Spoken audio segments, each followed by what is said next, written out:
j'espère que vous allez bien. Je vous retrouve aujourd'hui pour vous parler des sorties aux éditions Charleston sur le mois de mai. J'aimerais vous parler de 6 romans que j'ai pu lire en tant que lectrice Charleston. Il y a eu un gros coup de cœur, il y a eu quelques belles lectures et il y a eu également quelques déceptions. Je vais vous parler de tout ça. Je ne m'attarderai pas forcément sur les déceptions, même si j'ai envie de les aborder avec vous pour que vous puissiez comprendre à quel point les avis que je vous donne, que je vous émets, sont sincères, puisqu'à ne parler que des coups de cœur, vous allez finir par croire que Charleston me paye pour vous donner mon avis positif, alors que c'est pas du tout le cas, vous le savez. Je pense que si vous me connaissez depuis un petit moment, quand je vous parle des livres, je vous en parle avec beaucoup de sincérité et beaucoup de passion. Donc quand je vous dis que j'aime, c'est que j'aime. Si je vous dis que je n'aime pas, eh bien c'est que je n'aime pas, et ça ne veut pas dire que le livre est mauvais, ça veut simplement dire que je n'étais pas le public ciblé. Donc voilà, je voulais vous parler également des petites déceptions, sans forcément m'attarder, et toujours de manière très très constructive, puisque l'intérêt, c'est pas de descendre un roman, puisqu'on sait que pour chaque roman, il y a énormément de travail de la part de l'auteur. Il y a également un travail de relecture, il y a un travail éditorial, etc. Donc, et voilà, c'est aussi pour que vous puissiez vous dire, ah ben tiens, en fait, ce livre-là me plaisait. Est-ce qu'il me plaît encore ou pas? Et parfois, en fait, c'est finalement parce que moi, je n'ai pas forcément aimé certains aspects du livre, que ça va vous donner aussi envie de le lire, parce que ces aspects-là, vous, au contraire, vous les aimez. Voilà, vous savez que chaque lecteur a un univers, et voilà, parfois ça se recoupe et parfois non. Bref, j'arrête de tergiverser. Je vais vous parler du roman à paraître dans la collection Les Ailleurs. C'est la nouvelle collection des éditions Charleston, qui a débuté, si je ne dis pas de bêtises, alors je sais plus si c'est en janvier ou en février, mais ça a démarré avec La sorcière de Limbridge. Ensuite il y a eu les dernières déesses. Et donc là, le roman à paraître pour la collection Les Ailleurs, c'est Celle qui se taisait de Maria Barbal. Pour une fois, j'ai déjà eu l'exemplaire puisque je tourne cette vidéo en retard. Donc je peux vous montrer les couvertures. La couverture, elle est juste magnifique, perso. J'adore. C'est une autrice catalane, Maria Barbal. Je vous lis le résumé et après je vous donne mon avis.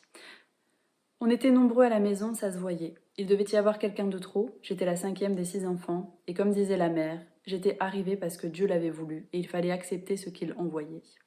Une maison basse bâtie sur une terre aride, 6 enfants, beaucoup de bouches à nourrir et peu de pain. C'est ainsi que se dessine le destin de Kongsa.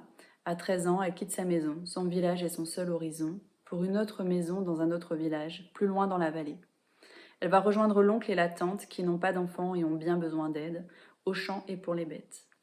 Dans les années 1900, au cœur des Pyrénées catalanes, où le sol est si avare que même les riches ont bien peu de choses, les jours s'écoulent semblables les uns aux autres. Mais la guerre qui brûle, tout va faire basculer la vie de ces enfants de la terre. Je pense qu'il y a un petit souci dans la phrase. Un roman hors du commun qui nous entraîne avec force et pudeur dans un siècle d'histoire espagnole, de deuil, de révolte et d'amour. Pardon, j'ai eu une quinte de tout. Donc voilà le résumé pour ce roman, et j'en attendais énormément, tout simplement parce que le premier roman de la collection Les Ailleurs, ça avait été vraiment un coup de cœur. Le deuxième roman, une lecture beaucoup plus mitigée, puisque j'avais vraiment apprécié les thèmes abordés, mais moins la manière de les aborder, c'est-à-dire qu'il y avait énormément de longueur. Mais je sais que le texte a été retravaillé avant parution, donc je pense que ce problème a été réglé. Et je voulais, avec ce roman-là, je voulais me faire une idée un peu plus développée en fait de la collection Les Ailleurs, parce que pour l'instant je ne sais pas trop quoi en penser. Et malheureusement, ça a été une déception. Alors je vous explique très très rapidement pourquoi. La plume, j'ai au départ vraiment adoré. C'est une plume très très singulière, qui est très rythmée, qui est très abrupte, qui ne se charge pas d'extravagance, c'est-à-dire que c'est une plume, une syntaxe très très simple. C'est un phrasé très très court. Et on sent que par la simplicité de la syntaxe, l'autrice a voulu vraiment se centrer sur l'essentiel. C'est-à-dire qu'on est dans une période historique très très difficile, hein, pour l'Espagne. Et l'autrice, j'ai l'impression qu'elle a voulu vraiment se délester de toutes les superficialités, tous les artifices qu'on peut avoir dans l'histoire, et se centrer vraiment sur son personnage, donc Kongsa, qui a 13 ans, qui est un peu l'enfant de trop dans cette famille où il y a vraiment déjà beaucoup de bouches à nourrir. Et donc cette Kongsa, elle va aller chez sa tante et chez son oncle. Et vous le sentez déjà dans le résumé, c'est-à-dire que il n'y a aucune émotion. Donc, Kongsa, par exemple, elle va appeler sa mère la mère. Elle ne va jamais l'appeler maman, elle ne va jamais l'appeler ma mère. C'est toujours la mère, l'oncle, la tante. Et par ça, on sent que l'autrice prend énormément de distance avec l'humanité de ces personnages et c'est vraiment ce qui m'a dérangée. C'est qu'en fait, on est vraiment dans la tête de Kongsa, c'est un schéma narratif qui est assez atypique. On est vraiment dans la tête de cet enfant de 13 ans qui va évoluer. Au cours du roman, on va la suivre une très grande partie de sa vie. Et Kongsa, eh bien, elle se tait. Vous voyez, d'où le titre, celle qui se taisait. Elle se tait, elle ne dit rien et elle subit son sort. Et c'est vraiment ça qui m'a dérangée, c'est que j'avais envie à un moment donné que Kongsa réagisse à cette période historique, réagisse à sa situation familiale. Mais non, on lui dit d'aller chez son oncle et chez sa tante, elle va chez l'oncle et la tante. On lui demande de s'occuper des bêtes, elle s'occupe des bêtes. On lui demande de faire les champs, elle fait les champs. Et en fait, à travers ses yeux, on comprend un petit peu l'histoire qui est en train de se dérouler, l'histoire avec un grand H, sans jamais réellement l'aborder. C'est-à-dire que il peut y avoir des décès autour d'elle, elle va dire voilà, telle personne est morte, point. Mais il y a zéro émotion. Et vous savez que moi j'ai besoin d'être attachée à mes personnages, sauf que pour qu'ils soient attachants, il faut qu'ils soient émouvants. Et là, c'était pas le cas, et malheureusement, ça l'a pas fait, au point où j'ai écrit une dizaine de jours, enfin, j'ai écrit ma chronique une dizaine de jours après avoir lu ce roman, et bah, j'ai dû relire certains passages pour me rappeler un petit peu de l'histoire de Kongsa, tout simplement parce qu'il se passe pas vraiment grand-chose. C'est un roman qui est très très contemplatif. Si vous avez aimé, si vous aimez pardon, La plume d'Adeline Dieudonné, je pense que ça peut vous aiguiller un petit peu sur le type de plume de Maria Barbal, ou en tout cas la traduction qu'on a faite Marie Villa Casas, voilà. Malheureusement pour moi, ça l'a pas fait, mais je pense que vraiment ce roman peut plaire et il y a quelques lectrices qui l'ont vraiment adoré, par exemple Laurie de The Pumpkin Library. Je pense que vous la connaissez pour la plupart. Je sais qu'elle l'a beaucoup aimé. Je sens l'intention de l'autrice de vouloir émouvoir le lecteur en vraiment se délestant de l'artifice. Et en fait, moi, ça m'a vraiment fait l'effet inverse. C'est que je pense qu'il y a même parfois des passages que j'ai pas vraiment bien compris.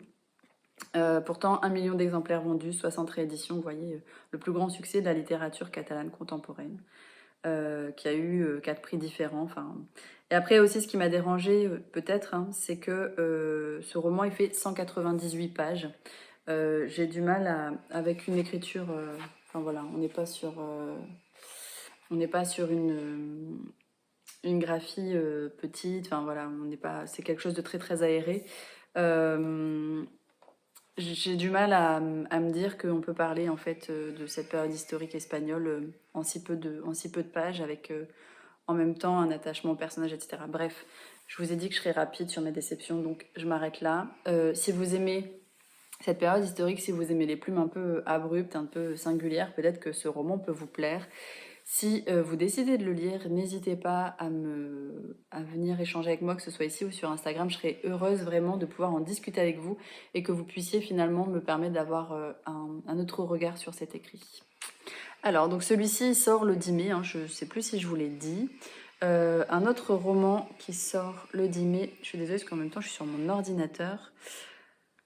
Donc un autre roman qui sort le 10 mai et pour lequel j'ai eu un immense coup de cœur, c'est Le sourire au livre de Cynthia Kafka.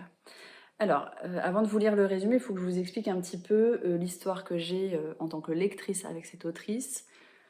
Cynthia Kafka, en fait, j'ai commencé à la lire il y a, je sais pas, 4 ou 5 ans avec La collectionneuse de ciel, qu'elle m'avait gentiment envoyée en auto-édition.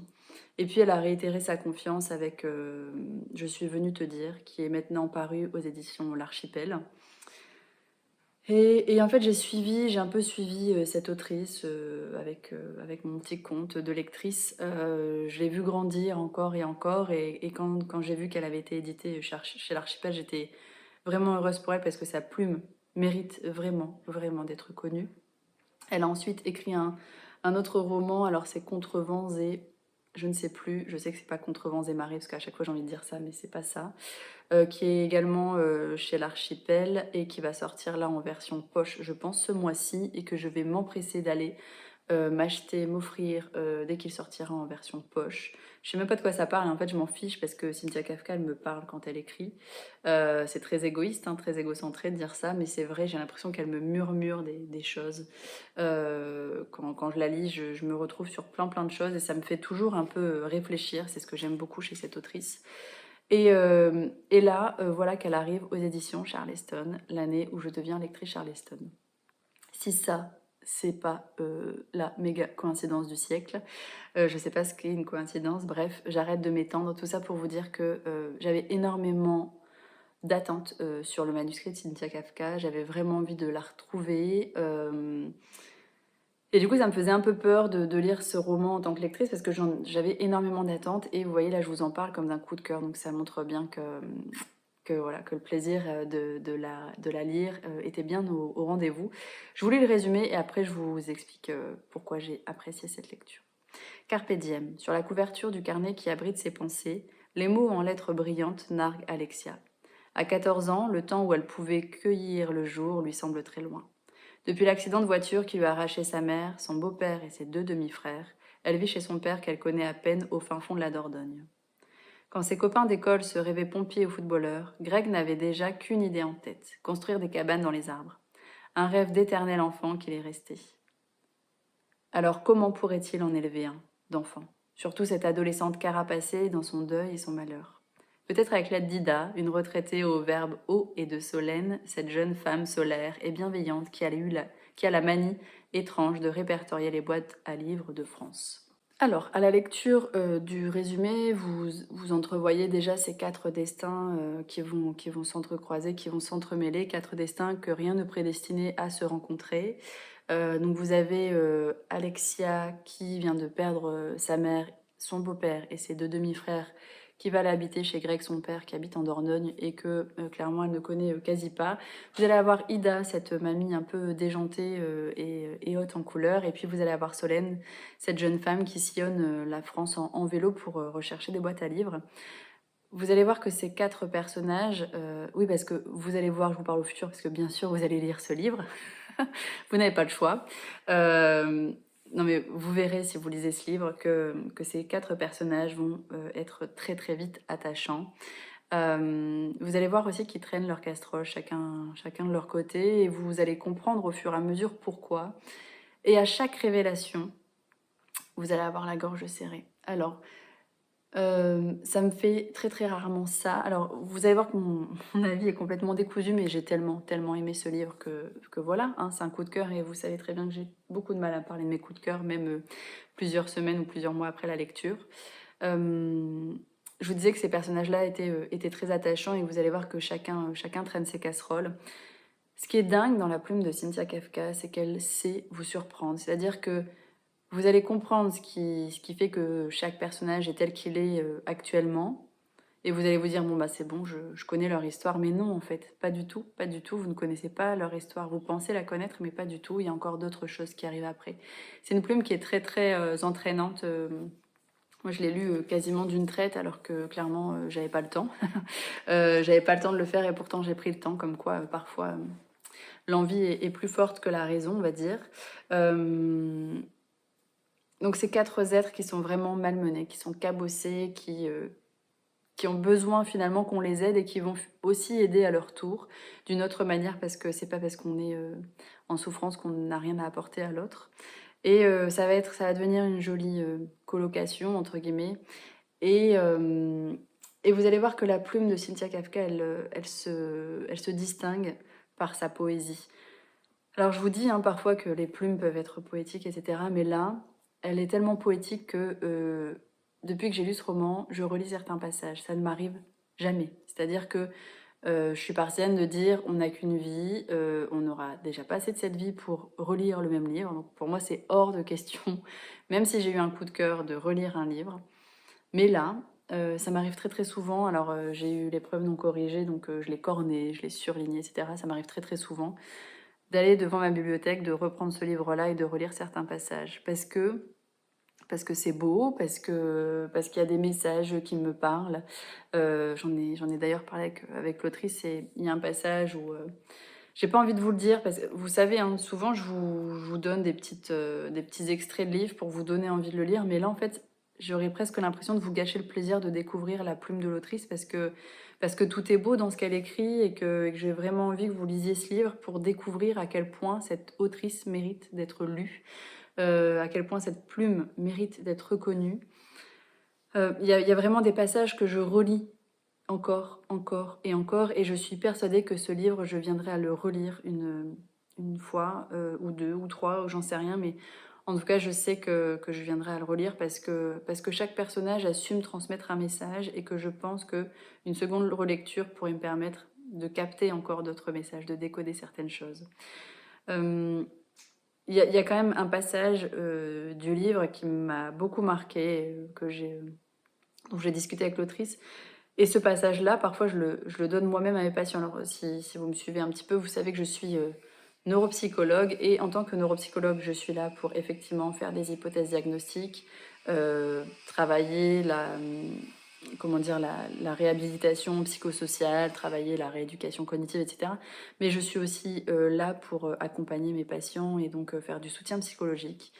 Et il m'arrive maintenant assez fréquemment, dans le cadre des épuisements des proches aidants, de sortir une citation du livre de Cynthia Kafka. Alors, je leur dis pas que ça vient de ce livre-là. Enfin, ça m'arrive de dire, voilà, j'ai lu une fois dans un livre et donc je leur donne. Mais souvent, ça arrive un peu dans notre échange. Et voilà, vous voyez, si moi-même, en tant que psychologue, j'arrive à être touchée par la profondeur de la plume sur les messages qu'elle peut faire passer, sur la profondeur des sentiments humains, enfin voilà, lisez ce livre, c'est tout ce que j'ai envie de vous dire. Moi, je l'ai trouvé à la fois très sombre, parce que chaque personne a vraiment un lourd passé, et en même temps très très lumineux. Il a quelque chose de, oui, de presque joyeux. Alors, je suis pas en train de vous dire, attention, c'est une happy end, et du coup, ça décrédibilise tout le processus de chaque personnage. Pas du tout, bien au contraire. Mais on sent il est à la fois sombre et à la fois lumineux. Il peut parfois paraître très très dur, c'est-à-dire que on commence quand même avec une petite fille de 14 ans qui a perdu sa mère, son beau-père et ses deux demi-frères, et on peut se dire que bah, c'est la fin de son existence, et en fait non, c'est une page qui se tourne, c'est sûr, il va lui falloir du temps pour se reconstruire, mais il y a plein d'autres choses à vivre, et si on laisse l'autre nous aider, celui qui nous tend la main, alors peut-être qu'on va pouvoir aussi nous reconstruire quelque chose. Euh, ce roman m'a fait penser à plein d'autres romans, il m'a un peu fait penser à la plume d'Agnès Ledig, pour le côté avec Alexia et Greg. Il a pu me faire penser un peu aussi à la plume d'Agnès Martin-Lugan de par ces personnages-là. Il a pu me faire penser à la plume d'Anne Galion, encore de Julien Rampin, pour la petite mamie Ida, aux vêtements très colorés. Et pourtant c'est une plume qui est quand même singulière, et voilà, c'est pas un copier-coller de certains auteurs, ou pas du tout. C'est juste que si vous aimez ce type de livre, si vous aimez la plume d'Agnès Martin-Lugan, d'Agnès Lédig, de Julien Rampin, d'Anne Galion, etc., c'est un doux mélange de tout ça en fait. Et voilà ce que je peux vous en dire. J'ai pas envie de vous en dire beaucoup plus. Ce que je peux vous dire, c'est que j'ai souvent eu la gorge nouée, et pourtant j'ai eu aussi les yeux rieurs, j'ai eu les yeux embués de larmes. Enfin voilà, il y a eu un panel d'émotions qui m'a transpercée. Mais quand même, ce que je retiens, c'est les beaux messages que véhicule ce roman. Si vous êtes attentif, je pense que chaque personnage a quelque chose à vous murmurer à l'oreille. Et c'est, oui, c'est de passer du rire aux larmes. Et puis le dernier dénouement, je ne l'ai pas du tout vu venir en fait. Pour moi voilà, l'histoire était terminée. Et là, bam, il y a encore une information qui vient donner une autre dimension. Donc voilà. Quoi vous dire de plus, à part lisez-le, bah, pas grand-chose. J'espère en tout cas que je vous en ai correctement parlé, même si, comme à chaque fois que j'ai apprécié un livre, j'ai l'impression de ne pas savoir en parler. Mais voilà, je le fais assez spontanément, donc j'espère que ça vous donnera envie. Si vous avez envie de le lire, si vous le lisez, dites-le moi en message ici ou sur Instagram, peu importe. Tout ce que je peux vous dire, c'est qu'il y a une petite surprise aussi comment dire, qui se prépare pour vous si vous habitez près de chez moi, donc si vous habitez dans les Hauts-de-France et plus particulièrement près de Béthune. Il se pourrait que j'ai une petite surprise à vous proposer, donc restez attentifs sur ma chaîne Instagram, enfin sur mon compte Instagram. Voilà ce que j'avais à vous dire pour ce livre-là. Quand même une petite fierté parce que j'ai mon avis dans le livre et que c'était presque important pour moi en tant que lectrice, alors que sur les autres livres, j'avais pas forcément ce besoin viscéral d'être présente, enfin que mon avis soit dedans. Et là, voilà, j'ai cette petite fierté-là. Il y a encore 2 romans à paraître à la date du 10 mai. Ça sera 2 poches. Le premier, c'est Quand la vie s'en mêle, Adèle. Donc c'est un premier tome, pardon. C'est Lucie Castel qui est à l'origine de cette saga. Donc si j'ai bien compris, c'est une réédition. C'est pour ça que ça sort en poche. Alors Lucie Castel, vous avez pu avoir mon avis pour Toutes les vies d'Alice qui est sortie au mois de février ou au mois de mars ou au mois d'avril. Mais je suis pas très informative là, mais en tout cas qui est déjà sorti. Vous pouvez retrouver mon avis dans les précédentes vidéos. J'avais énormément aimé La plume de Lucie Castel, où pour moi Toutes les vies d'Alice c'était presque un thriller psychologique. J'avais vraiment eu un coup de cœur pour La plume. Moi je trouve que c'est une plume qui est très très sensible et qui capte très très vite les émotions. Et tout ce que chaque événement traumatique peut engendrer sur le plan psychologique et sur les mécanismes qu'on met en place pour continuer d'aller de l'avant, pour continuer d'aller bien. Et donc du coup, quand j'ai vu qu'on avait un nouveau livre de Lucie Castel à lire, j'étais ravie et en même temps j'avais peur parce que je me suis dit ah là là, mais j'espère que je vais aimer comme Toutes les vies d'Alice, parce que sinon ça va un peu entacher l'image que je me fais de l'autrice. Je vous lis le résumé et après je vous parle de mon ressenti. Lorsque sa grand-mère bien-aimée décède, c'est tout l'univers d'Adèle qui s'effondre. Comment avancer après avoir consacré 10 ans à l'accompagner dans sa maladie? Mais les dernières volontés de Mao sont claires. Adèle doit commencer à vivre, vraiment. Une formation de jardinier paysagiste en poche, elle s'installe à Luzerne, une petite ville du Sud, bien décidée à faire la connaissance de Lucien Vidal, le grand amour perdu de sa grand-mère. Malgré la méfiance que ne manque pas de susciter l'arrivée d'une étrangère dans la bourgade endormie, elle trouve un emploi au cimetière du village et se crée rapidement un petit groupe d'amis joyeusement décalés et hauts en couleur. Mais le jour où le cimetière est vandalisé et où des lettres anonymes accusant les habitants les plus respectables des pires comportements sont placardées sur les tombes, Adèle et ses amis sont vite pointés du doigt. Un roman pétillant et rempli d'humour, porté par des personnages attachants et singuliers. Alors, j'ai énormément apprécié ce roman. C'est un univers qui est très très macabre. Il faut vraiment vous dire que voilà, il y a cette petite fille déjà grande, hein, je dirais une trentaine d'années, qui vient de perdre sa grand-mère et qui décide de quitter en fait cette maison familiale dans laquelle elle vivait avec sa grand-mère pour retourner dans le village en fait d'enfance, d'adolescence, de jeunes adultes de sa grand-mère. Et en fait il n'y a rien qui a fait, enfin voilà, elle s'est laissée porter et elle est arrivée là. Et elle retombe en fait sur l'amour, sur le premier amour de sa grand-mère, donc Lucien Vidal, qui est un gars vraiment acariâtre. Faut imaginer la personne âgée vraiment détestable, que personne n'apprécie, un peu ours, renfrogné, enfin voilà. Et donc, il faut vous imaginer un univers macabre. Pourquoi? Parce que dans cette ville, dans ce village même, il y a une bande de jeunes un petit peu, alors j'ai pas envie de dire excentriques, mais qui ne répondent pas aux normes, on va dire, avec une gothique, avec l'ancienne princesse, enfin l'ancienne, comment dire, euh, avec l'ancienne star du lycée qui finalement aujourd'hui présente des troubles alimentaires, avec le facteur en surpoids et pas du tout sûr de lui, avec un croque-mort, enfin voilà, il y a toute une bande de jeunes. Alors ça peut paraître un petit peu caricatural et j'ai envie de dire que oui, oui, ça l'est, mais ça a super bien fonctionné. Univers macabre, pourquoi? Parce qu'il y a aussi un corbeau qui rôde et qui dénonce certains comportements de certains villageois. Et on va bien évidemment accuser cette bande de jeunes excentriques. Et il y a aussi un cimetière en fait qui est vandalisé. Et donc cette bande de jeunes se retrouve assez fréquemment en fait dans le cimetière pour faire des rondes, pour remettre en état. Enfin voilà. Et puis il y a cette jeune Adèle là qui est arrivée dans le village, qui n'est pas du tout bien reçue et qui va faire en fait jardinière pour le cimetière. Donc voilà, il y a quand même un univers un peu macabre, quelque chose de très très sombre, et pourtant il y a comment dire, un souffle d'humanité dans ce roman-là. On sent la solidarité qui est très très présente entre ces jeunes mis sur le côté. Il n'y a pas d'humanité par rapport aux autres villageois, hein, par contre, mais voilà, dans cette bande de jeunes, il y a beaucoup d'amour qui va ressortir, beaucoup de bienveillance, beaucoup de respect. Beaucoup d'humanité, de solidarité et de sincérité. Ça, c'est vraiment ce que je retiens. Et puis, il y a ce garde-cimetière, moi, qui m'a...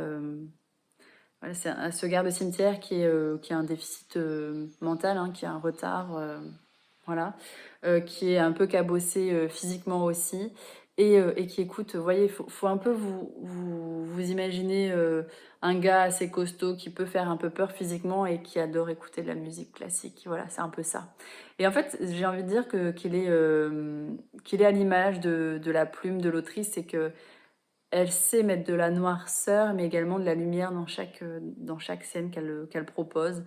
Et moi, j'ai vraiment beaucoup aimé ce roman. C'est pas un coup de cœur, euh, mais voilà, c'est une très très belle lecture. C'est un très beau premier tome qui me donne envie de lire les autres.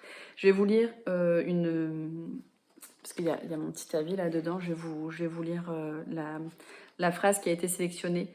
Tantôt grinçante, sarcastique et tranchante, tantôt émouvante, douce et poétique, la plume de l'autrice ne peut pas vous laisser indifférent. C'est exactement ça. Enfin, vraiment, c'est ce que j'ai ressenti, c'est que il y a un humour qui est très tranchant, qui est presque parfois dérangeant parce que macabre. Et parfois, il y a des scènes et il y a des propos qui sont d'une justesse et d'une poésie suffisamment prononcée pour le soulever. Il y a la copine Lauriane du conte Cocon littéraire qui dit des personnages aussi attachants qu'originaux, une petite bulle de douceur que je vous recommande.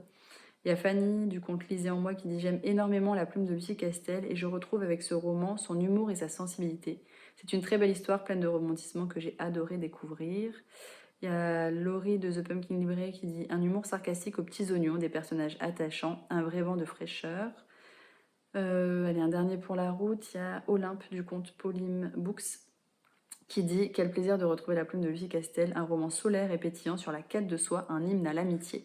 Alors je la rejoins complètement sur la quête de soi. Adèle, elle est complètement perdue parce que elle est ça fait 10 ans en fait qu'elle vit au chevet de sa grand-mère et qu'elle attend simplement la fin de ses jours.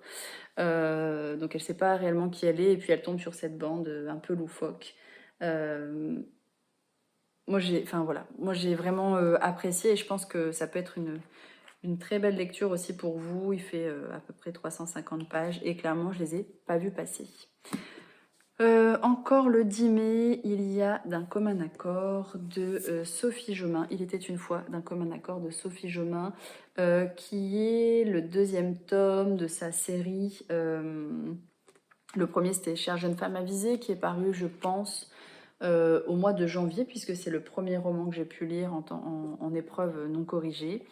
Je vous lis le résumé, je vous en parle très très rapidement. Bienvenue à l'aéroport de Paris-Charles de Gaulle. Le ciel est dégagé et la température au sol est de 19 degrés. Nous vous prions de rester assis et attachés jusqu'à l'extinction du signal. Jane Stewart a imaginé des milliers de fois le jour où elle reviendrait à Paris et où elle reverrait Martin. Elle sait quoi lui dire, de quelle manière le regarder ou éviter de poser les yeux, mais elle n'est pas prête. Car si elle est décidée à laisser le passé derrière eux, Martin, lui, voudra l'affronter à n'en pas douter. Reprendront-ils les choses là où ils les ont laissées avant que leur vie ne vole en éclats, avant le crime dont elle s'est rendue coupable? Il est trop tard pour réfléchir, elle ne peut plus reculer. Sophie Jomain nous propose un roman sensuel et envoûtant qui met en scène une relation où le désir de vengeance de l'un répond à la culpabilité de l'autre. Alors en fait, c'est un roman qui est inspiré du Vaillant soldat de plomb de Hans Christian Andersen. C'est donc le deuxième volume de la série Il était une fois, qui propose en fait des réinterprétations des contes de fées de notre enfance. Alors, vous savez à quel point j'aime la plume de Sophie Jomain et j'aime la femme qu'elle est, mais malheureusement, ce roman-là, ça a été une immense déception. Je vous explique très très vite pourquoi. En fait, dans ce roman, donc, on va suivre effectivement Jane Stewart, qui est, il me semble, américaine à la base, qui va revenir à Paris et elle va revoir Martin. Si vous avez lu le premier roman de cette série, Jane et Martin, en fait, sont des personnages secondaires. Là, donc, ça sera les personnages principaux. Jane et Martin vont être liés, malgré eux, par un événement tragique dont Jane est à l'origine. Elle est coupable de ce qui s'est passé, elle le sait. Ça va changer la vie de Martin à jamais. Et elle se sent très très coupable de ça. Et elle sait que lui va vouloir lui faire payer là où elle aurait simplement aimé qu'il lui pardonne pour qu'ils puissent reprendre leur histoire où elle en était. Et Martin va lui dire très très rapidement qu'il accepte en fait sa présence à Paris, mais à condition euh, qu'elle accepte ce qu'il va lui demander. Et ce qu'il va lui demander clairement, c'est d'avoir des rapports sexuels quand lui le souhaite et la manière dont il le souhaite. Et elle va accepter pour se faire pardonner en fait. Et bien évidemment, ça va traiter des relations toxiques et ça, il n'y a aucun problème. Je suis OK avec le fait que des romans traitent des relations toxiques puisque ça existe hein, clairement dans la vie de tous les jours. Je peux vous dire qu'en tant que psychologue, je suis face à des relations toxiques très très très fréquemment. Je suis face à des femmes qui se font battre par leur mari et vice-versa. Je suis face à des femmes qui se font violer par leur mari. Parce que oui, le viol existe dans le cadre d'un mariage. Ça s'appelle viol, ce qui est un rapport non consenti. Et c'est pas parce qu'on est marié qu'on consent à chaque rapport. Voilà. Donc je suis OK. Je sais que les relations toxiques, ça existe. Par contre, là, d'un commun accord, ça peut faire penser qu'il y a un consentement de la part de Jane. Et ce consentement, clairement, pour moi, ça n'en est pas. Pourquoi? Parce que consentir, ça veut dire être OK de manière complètement libre. Là, elle est consentante sous la contrainte, c'est-à-dire que si elle ne consent pas à avoir ses rapports sexuels, Martin ne lui pardonnera pas ce qu'elle a fait et elle a besoin de ce pardon-là. Voilà ce qui m'a dérangée. La deuxième chose qui m'a dérangée, c'est qu'il y a énormément de scènes où clairement on va dans le détail. Alors, ce qu'il faut dire, c'est que ce roman, il est paru chez J'ai lu il y a une dizaine d'années. Donc il a été écrit il y a une dizaine d'années. Il y a une dizaine d'années, on ne parlait pas du tout de la même manière des relations amoureuses, des relations sexuelles, du rapport au corps, etc., qu'on en parle aujourd'hui. Donc voilà. J'en ai beaucoup parlé avec Sophie Jomain, puisque j'ai eu l'occasion de la rencontrer au Salon du Livre de Bondu avec Lauriane, donc du conte Cocon littéraire. Et en fait, ce qu'elle disait, c'est que en fait, les éditions Charleston nous avaient fait lire l'épreuve non corrigée avant qu'elle ait retouché le texte. Donc elle nous assurait qu'il y a certains passages qu'elle avait réécrits et qu'elle s'était même étonnée, elle, à la relecture de ce roman, qu'elle ait pu écrire de cette manière-là. Elle disait que voilà, elle avait également, elle, évolué en tant que femme, en tant qu'autrice, et que voilà, il y a quand même quelques passages qui ont été réécrits. Clairement, je ne sais pas de quel passage il s'agit. Parce que j'ai pas l'intention de relire ce roman. Je vous l'ai déjà dit, on n'a qu'une vie et clairement il y a beaucoup trop de romans pour pouvoir tous les lire dans une vie, donc je ne vais pas m'atteler à relire ce roman-là. Mais voilà, elle avait bien conscience de certains passages qui étaient un petit peu trop dans le détail. Et donc voilà, elle a réécrit certaines scènes, mais pour moi ça ne traite pas le problème de consentement en fait de fond. Même si, encore une fois, je sais qu'on peut écrire sur les relations toxiques, j'ai conscience qu'elles existent encore actuellement. Hein. Je ne suis pas dans le monde des bisounours, mais pour moi, ça ne l'a pas fait. J'arrête de vous en parler. Je vous lis juste les 3 avis des lectrices qui sont présents dans le livre, parce que ça peut vous intéresser. Il y a Amélie de La lectrice gourmande qui dit une comédie sexy et haletante sous la plume addictive de Sophie Jomain. Il y a Alice de Alice au pays des livres qui écrit des personnages profonds, des sujets forts, une écriture parfaitement maîtrisée. Sophie Jomain est une autrice aux 1000 facettes à découvrir. L'argent, c'est une autrice à 1000 facettes effectivement puisqu'elle écrit dans plein de genres différents. Je l'ai connu moi avec Thérapie du crime, qui est un polar que j'ai beaucoup aimé. Et enfin, il y a Nina de My Cozy Reading qui dit: La plume de Sophie Jomain a le don de nous faire tourner les pages sans nous arrêter. Et voilà, ça peut vous montrer que on n'a pas toutes le même ressenti en tant que lectrice, que moi, clairement, j'avais pas du tout envie d'y retourner à ma lecture. Et pourtant, j'adore Sophie Jomain, j'adore ce qu'elle est, j'adore ce qu'elle dégage, j'adore sa plume. Le Sommeil de l'ours, ça a été un énorme coup de cœur et je vous en ai déjà parlé, je pense, courant février. Mais là, clairement, non, j'ai pas pu, en fait. J'ai pas pu. Je l'ai lu, hein, le roman, mais je l'ai lu en... Voilà, c'était pas pour moi. Si le premier tome vous a plu, je pense que celui-ci peut vous plaire, puisqu'il est quand même un petit peu dans la même veine. Je vais maintenant vous parler d'un roman à paraître, si je ne dis pas de bêtises, le 17 mai. C'est ça, il s'agit de Le coin de table de Mélusine Huguet. Je vous lis le résumé tout de suite. Bienvenue au coin de table. Dans son petit village natal, Sophie a trouvé sa place à la tête du restaurant familial après le décès de son père. Rien ne semble pouvoir perturber sa routine, sauf l'annonce de la maladie de sa mère qui commence progressivement à perdre ses souvenirs. Sans avoir un jour douté de son histoire, Sophie se rend compte qu'elle comporte pourtant beaucoup de zones d'ombre et qu'il sera bientôt trop tard pour les combler. Et alors même que tout se sait très vite dans un lieu où tout le monde se connaît, Sophie a l'étrange impression que personne n'est prêt à lui dévoiler le secret qui pèse sur sa famille.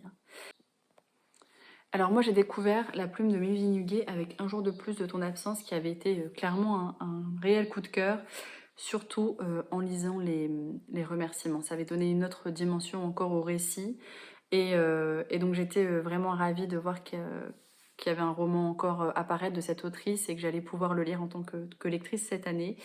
Dès les premières pages de ce roman, j'ai senti que l'autrice allait nous livrer une histoire clairement du quotidien, touchante, criante d'humanité, avec des personnages dans lesquels on pourrait s'identifier. Enfin, voilà, des scènes du quotidien, rien d'extraordinaire entre guillemets dans l'univers, c'est-à-dire que on est dans un resto où on pourrait clairement s'attabler et regarder un peu le monde passer. On va avoir des personnages, euh, j'ai presque envie de dire, d'ordre banal, c'est-à-dire que ça pourrait être vous, ça pourrait être moi, ça pourrait être votre voisin. J'ai vraiment senti qu'on avait parlé d'une histoire du quotidien et qu'on allait pouvoir se projeter assez facilement. Et je dois bien avouer que mon impression des premières pages s'est confirmée tout au long de ma lecture. Et voilà, on va avoir un personnage principal qui va être Sophie, qu'on va voir sous toutes ses facettes. On va la voir en tant que mère, en tant que chef d'entreprise dans ce restaurant. On va la voir en tant que femme, la femme de son mari. Et on va la voir en tant que fille de cette mère qui perd la mémoire et où on sent qu'il y a des secrets qui ont longtemps été gardés, qui vont peut-être se révéler au fur et à mesure. En fait, Sophie, elle va avoir des flashbacks, elle va demander en fait à sa mère ce qu'il en est. Et parfois, malheureusement, eh bien, cette maman va dire des choses qui ne vont pas, enfin, qui peuvent paraître anodines, mais qui vont mettre un peu la puce à l'oreille à Sophie. Et de fil en aiguille, elle va pouvoir reconstituer en fait son histoire. Et à travers ces flashbacks-là, elle va pouvoir assembler toutes les pièces de ce puzzle. Et ça va mettre aussi un peu en lumière la complexité de ce qu'est en fait la construction identitaire. Pour moi en tout cas, c'est comme ça que je l'ai vécu. Elle m'a beaucoup émue, Sophie, et j'aurais même envie d'aller plus loin, c'est que chaque personnage pensé par Mélusine Huguet m'a beaucoup émue. Ça peut, voilà, j'ai plus les noms en tête, mais quand je lis ma chronique, je vois Madame Voisin et sa sensation d'être née à la mauvaise époque. Et effectivement, cette Madame Voisin qui vient quasiment tous les jours au restaurant, qui a ses petites habitudes, elle m'a beaucoup touchée. Il y a Monsieur Frissard et sa solitude, il y a Chacha et son mal-être, il y a Martin et sa passion pour la danse et tous les autres. Vraiment, j'ai vraiment été touchée par chaque personnage pensé par l'autrice et ça m'arrive assez rarement. Autre chose qui m'a beaucoup touchée chez l'autrice, c'est qu'aujourd'hui on est dans une ère où clairement on va dire je t'aime en disant JTM par texto. Vous voyez, alors je suis pas friande de ça et je ne l'ai pas, comment dire, j'ai pas exploité ce JTM là, je l'utilise pas au quotidien, je l'ai jamais utilisé, je pense que je ne l'utiliserai jamais, en tout cas, faut pas dire jamais, mais voilà. Donc en tout cas, dans une ère où clairement on envoie des smileys, on envoie des petits cœurs, on envoie...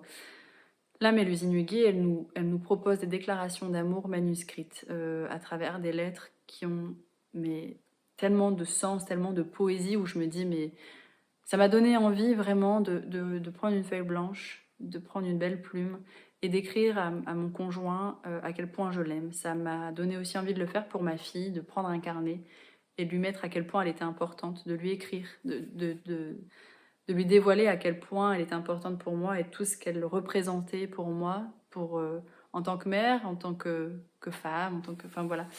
Euh, Mélusine Huguet, elle a une plume qui est très très profonde dans le sentiment humain d'amour. Clairement, ces lettres, elles étaient vraiment magnifiques. Et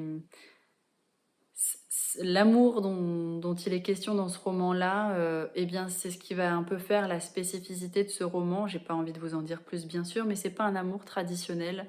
Et il est amené d'une manière que je n'ai pas vu venir. En tout cas, pas tout de suite.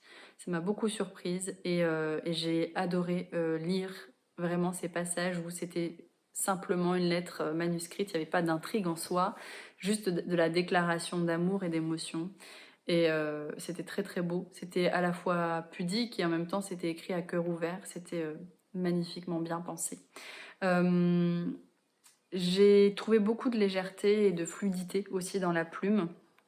Et pourtant, elle était chargée en émotion et en intensité. Et c'est là où aussi, je pense, où on découvre des plumes qui sont très très faciles à lire. Et pourtant, l'intrigue n'est pas forcément simple, elle n'est pas dénuée de sens. Là, c'est vraiment ce que j'ai ressenti pour Mélusine Huguet, c'est que ça se lisait très très facilement, très très vite, de manière très très fluide. Et pourtant, il y avait de l'émotion, il y avait de l'intensité, il y avait de la réflexion. Encore une fois, sur les sentiments humains. Et je pense qu'à chaque fois, je suis touchée par ça. Voilà, moi j'ai trouvé que c'était un récit qui pouvait parler à chacun d'entre nous pour des raisons complètement différentes.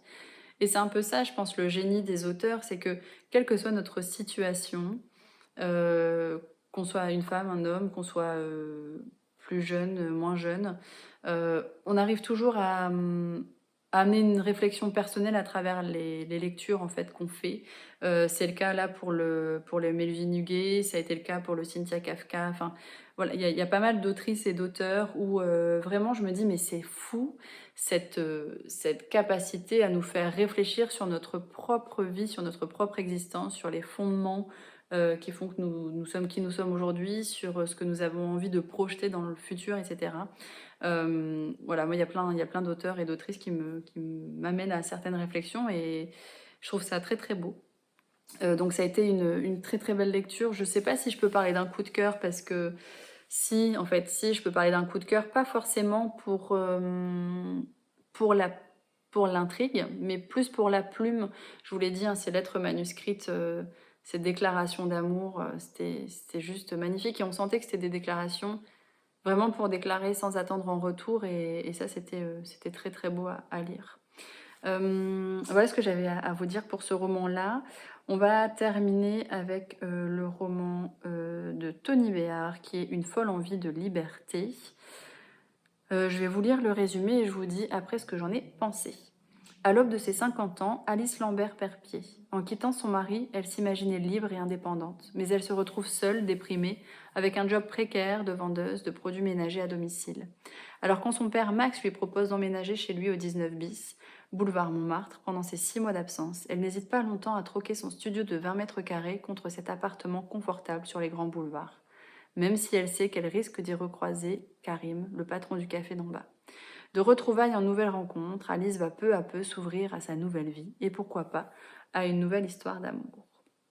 Alors ce roman, je ne sais plus la date de parution parce elle a changé. Normalement, elle devait être en juin, je crois, et finalement c'est en mai. Ça doit être fin mai.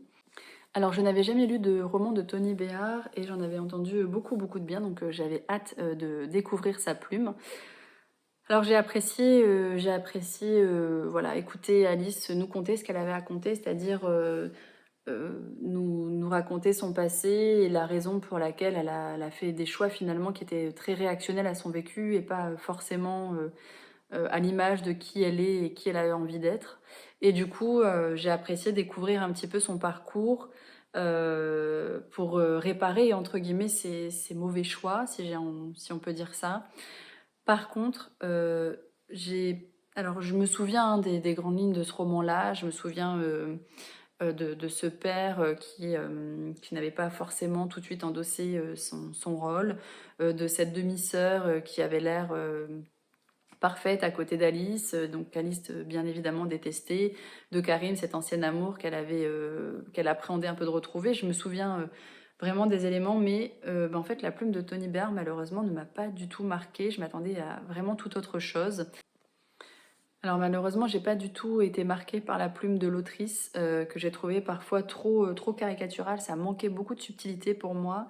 J'ai compris qu'elle voulait faire passer certains messages et en fait, j'ai envie de dire que heureusement que je la connaissais via les réseaux sociaux et que je sais que c'est finalement des valeurs qu'elle porte dans sa vie personnelle, parce que le trait était tellement grossier, tellement appuyé que j'avais presque l'impression en fait que c'était la dérision en fait concernant ces valeurs-là, alors que non, pas du tout. Voilà, moi j'ai trouvé que malheureusement ça manquait un peu de subtilité, ça manquait de singularité aussi. Je m'attendais vraiment à toute autre chose et je pense que mes attentes n'étaient pas du tout bien placées. Si vous avez déjà lu des romans de Tony Blair, n'hésitez pas à me le faire savoir en commentaire et à me dire en fait un petit peu le souvenir que vous avez de cette plume-là, parce que clairement, et ben ça l'a pas fait pour moi. Alors je dis pas que j'ai passé un mauvais moment, hein. J'ai découvert l'histoire d'Alice, voilà, d'une manière tout à fait agréable, mais j'ai pas un très grand souvenir de ma lecture et surtout pas de la plume de Tony Blair que j'ai pas trouvée très singulière. Elle s'est pas distinguée pour une quelconque raison. Donc voilà, pour moi ça a été un petit flop entre guillemets, mais parce que je pense que mes attentes étaient mal placées. Voilà un petit peu ce que j'avais à vous dire sur les lectures que j'ai faites pour le mois de mai. Je pense que tout ça, du coup, on les a lus au mois de février et ça a été un mois très chargé en lecture. Alors voilà, moi j'ai envie de garder en tête mon coup de cœur pour Le Sourire au livre, que clairement je vous recommande à 50 milliards de pourcents. Si vous ne l'avez pas encore compris, je vous le redis. J'ai eu une très belle lecture avec Quand la vie s'en mêle de Lucie Castel. Également une très belle lecture avec Le coin de table de Mélusine Huguet. Et puis voilà, quelques petites déceptions avec D'un commun accord, avec Celle qui se taisait et avec Une folle envie de liberté de Tony Blair. Donc ça a été un mois un peu plus mitigé que les autres, mais ça fait partie de l'aventure. Et surtout, toutes les lectrices n'ont pas le même avis que moi, donc voilà, ne vous arrêtez pas à ces avis-là, faites-vous votre propre opinion. Et puis n'hésitez pas à aller voir l'avis des autres lectrices Charleston. Alors sur Instagram du coup, puisque je pense être la seule à publier sur YouTube mes avis sur l'aventure Charleston.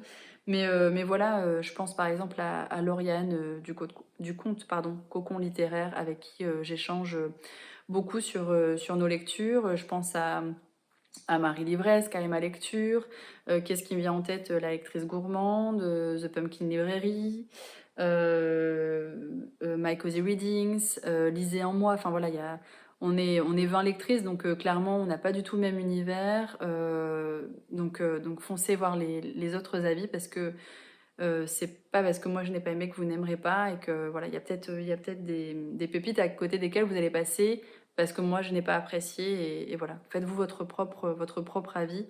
Et puis voilà, écoutez, j'espère que cette vidéo vous a plu. J'ai l'impression d'avoir speedé, et en même temps, je sais pas depuis combien de temps je vous parle, donc je vais vous laisser là. N'hésitez pas à mettre en commentaire s'il y a des livres qui vous font envie, si vous avez des suggestions pour mes prochaines vidéos Charleston. Et puis voilà, j'espère que vous serez une nouvelle fois au rendez-vous.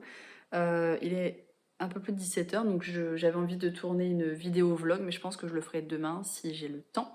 En attendant, voilà, je vous souhaite une belle journée ou une belle soirée en fonction de l'heure qu'il est. Et surtout, je vous dis à très vite.